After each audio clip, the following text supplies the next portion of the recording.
बुलंदशहर में छतारी में मीडिया से बातचीत के दौरान लव जिहाद को लेकर बागेश्वर धाम के पीठाधीश्वर धीरेन्द्र कृष्ण शास्त्री ने इशारों में कहा कि जो बहन ये कहती है कि हमारा वाला ऐसा नहीं हो सकता, तो एक दिन उनका हाल भी श्रद्धा जैसा ही होगा। जी हाँ, भारत की बेटी को समझना पड़ेगा और उन्हें हिंदू शेरनी बनना पड़ेगा। जो लोग लव जिहाद या विशेष समुदाय के लड़के से किए गए प्यार को सही बताते हैं, उनके हिंदू होने पर भी शक होता है। धर्म निरपेक्ष ना सही है और ना गलत है, दोनों परिस्थितियों के अनुसार दुनिया में धर्म तो सिर्फ एक ही है, सनातन वैदिक धर्म, बाकी तो सब पंथ और मजहब है। बाबा बागेश्वर धाम के पीठाधीश्वर धीरेन्द्र कृष्ण शास्त्री ने अपनी जान को खतरा भी बताया और कहा कि मेरे खिलाफ विदेश और देश में साजिश रची जा रही है। अगर मुझे कुछ हो जाता है तो ये आग बुझनी नहीं चाहिए। बिट्टा जी के आने से मुझे बहुत बल मिलता है। साथ अपनी सिक्योरिटी बढ़ाने को लेकर भी उन्होंने कहा कि ये सरकार का विषय है, मेरे खिलाफ देश और विदेश में फंडिंग भी चल रही है। सनातन मानवता, सऊदी अरब और बहुत अच्छा विषय आपने उठाया। हम आज बोलने ही वाले थे। बहुत दिनों से बागेश्वर धाम के खिलाफ योजनाएं और षड्यंत्र चल रही थी। बहुत दिनों से लगातार प्लांटेड लोग आ रहे हैं। उसको हमने मीडिया से कभी बताया नहीं, क्योंकि लोग ये न समझे कि ये आदमी बहुत कमज़ोर आदमी है, और कभी भी हमने इस बात की चर्चा नहीं की। पर आज करते हैं। जब कल हमने अपने अंतरंग, फिर आप कल के दिन ये कहोगे कि आपके पास तो शक्तियाँ थी, दूसरों का पर्चा बनाते थे, खुद का क्यों नहीं बना पाए।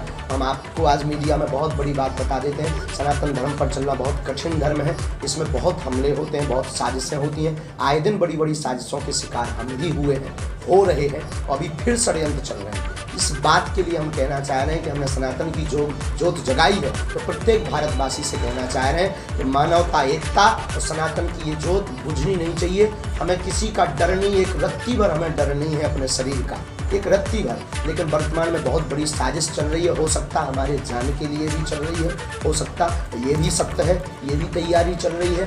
अभी हमको बदनाम करने की भी तैयारी चल रही है। प्लांटेड लोग हमारे पास भेजे जा रहे हैं। हम फिर कहेंगे आप लोग डगमगाना नहीं। हम आपको वचन देते हैं, जब तक जिएंगे सिर्फ सनातन की बात करेंगे। जब भी ऐसा कोई कारण होगा, हम स्वयं चाहे पीछे हट जाएंगे और सनातन को मिटने या झुकने नहीं देंगे। लेकिन हम फिर कहेंगे, अगर भगवान ना करे ऐसा हो, और साजिशें बहुत बड़े स्तर पर चल रही हैं। अब ये हिंदुओं को समझना चाहिए, सनातनियों को। अगर कुछ हो भी जाता है तो ये आग बुझनी नहीं चाहिए, बस यही।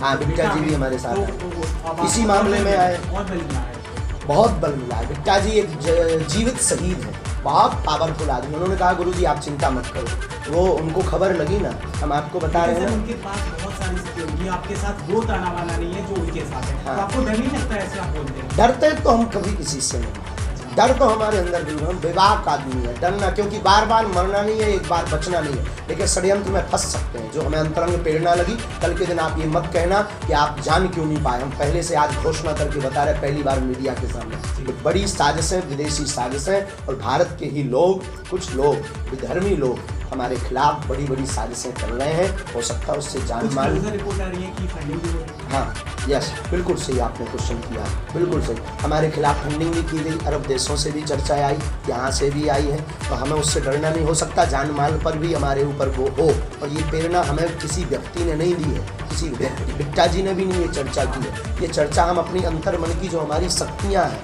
जो हमारे पास गुरु कृपा है, जो हमारे पास हनुमान जी की दया है, उन प्रेरणा से हम आपको बता रहे हैं कि सत्य है, इसमें बिल्कुल किंच बराबर भी झूठ नहीं है। लेकिन हमें भयभीत नहीं।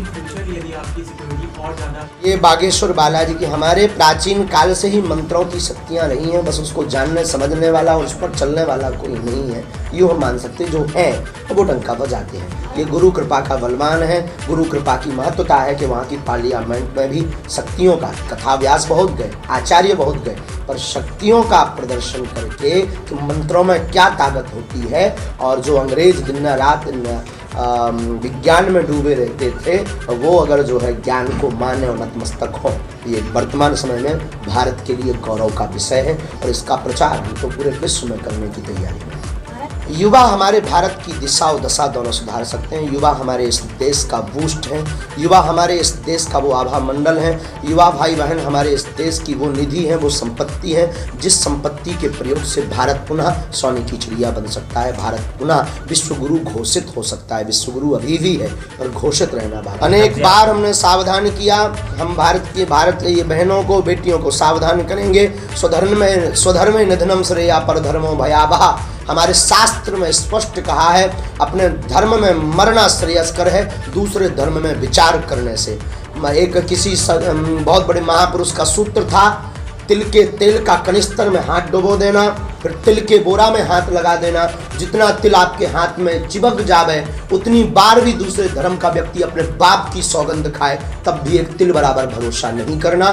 जो बहनें कहती, जो बेटियां कहती हमारा वाला ऐसा नहीं हो सकता, उनका हाल श्रद्धा जैसा होता है। इसलिए भारत की बेटियों को अब समझना पड़ेगा, मानना पड़ेगा, वरना वो अपने साथ साथ अपने परिवार को जीवन भर का दुख और सनातनी हिंदुओं की कमर तोड़ करके जाएंगी। ये उनके लिए कलंक होगा। इसलिए भारत की बेटियों को, सनातनी बेटियों को अब जागना पड़ेगा, उन्हें हिंदू शेरनी बनना पड़ेगा। और ऐसा हो ही नहीं सकता काजल की कोठरी में काला टीका न लगे, ऐसा हो नहीं सकता। महाराज जी, हम यही कहेंगे जो दीपक हमने जलाया है ये बुझने मत देना। भारत में अगर सामाजिक समरसता बनाना है, सबसे पहले जातिवाद पर प्रहार किया जाए, जातिवाद शून्य किया जाए और सनातनीय संस्कृति के प्रचार के लिए बल दिया जाए। ये प्रत्येक राजनीतिक पार्टी को समझना चाहिए और प्रत्येक मानव के लिए हमारा यही प्रार्थना है, जितने भी लोग रहते हैं किसी भी धर्म से हो, धर्म तो सनातनी है, बाकी जितने भी पंथ के लोग हैं, श्रीमान जी हरो सबसे निवेदन है, सबसे सर्वोत्तम धर्म है मानवता का धर्म। तुम सब कुछ करना पर मानवता का धर्म मत भूलना। और अगर धर्म के खिलाफ लड़ रहे हो तो आप अधर्मी हो। कभी दो धर्मों में लड़ाई नहीं होती है। अगर आप लड़ रहे तो आप अधर्मी हो। लड़ाई हमेशा धर्म और अधर्म में होती है। इसलिए कोशिश करो कि सब लोग सामंजस्य में रहें, प्रेममय रहें, मानवता की सीख सदैव देते रहें। महाराज जी, हाल ही में अमीर खान ने अपने नए ऑफिस का उद्घाटन किया है, कलश पूजन के साथ, इसको लेकर क्या कहेंगे? हाँ, ये जो है ये हिंदुओं के जगने का सुप्रभाव मिलने लगे हैं। हरे झंडे, ये हरी झंडी मिलने लगी है। हिंदू जग रहे हैं ना, जो बाइकआउट कर रहे हैं सनातनी, ये कथा का परिणाम है। जो लोग कहते हैं कि महाराज जी क्या होता आपके बोलने से, चिल्लाने से, नाराज होने से सिर्फ न्यूज पेपर बन जाते हो, ये देखो ये होता है कि वो कलश भी रख रहे हैं, तिलक भी लगा रहे हैं, प्रणाम भी कर रहे हैं। धीरे धीरे अब वो समझ गए हैं, वो समझ गए हैं कि अगर जीना है तो ऐसे ही अच्छे से जी सकते हैं। गुरुजी अपना व्यवसाय बनाने के लिए ढोंग कर रहे हैं। कौन? नहीं, आमिर खान जैसे ढोंग भी है लेकिन सनातन तो है। नहीं, आमिर खान ने कलश पूजा की, अगर कोई और कर देता है छोटा तो उसको फतवा जारी हो जाता है कहीं या नमाज पढ़। यही तो वैमनस्यता है। ये उन लोगों को समझना चाहिए, उनके धर्म के लोगों को एक बार मीटिंग करना चाहिए, उनको हमारे साथ। गुरुजी कल समुदाय के लोगों ने सरकारी ने प्रसाद बांटा है।